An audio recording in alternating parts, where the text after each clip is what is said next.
నాన్నను హత్తుకున్నాను. పట్నం బయలుదేరాను.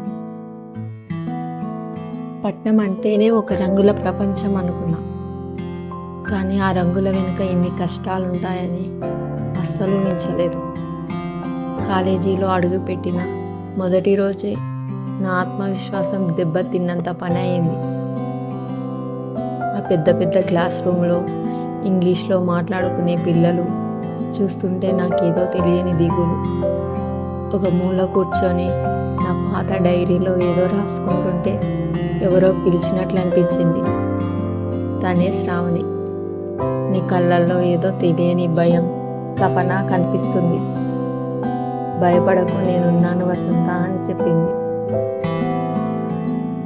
నా కళ్ళల్లో నీళ్ళు తిరిగి పట్నంలో కూడా మంచి వాళ్ళు ఉంటారని సంబరపడిపోయాను.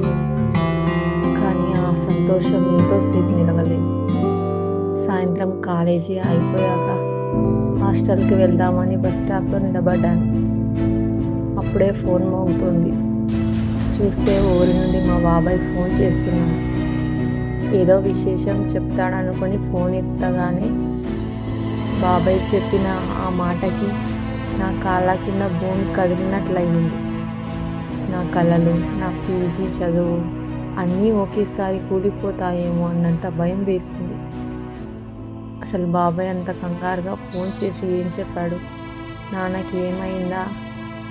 లేక నేను తిరిగి ఊరికి వెళ్ళాలా? నాన్న పంతం పట్టారా? ఏం జరిగిందో వచ్చే ఎపిసోడ్లో చెప్తారు. అప్పటి వరకు సెలవు.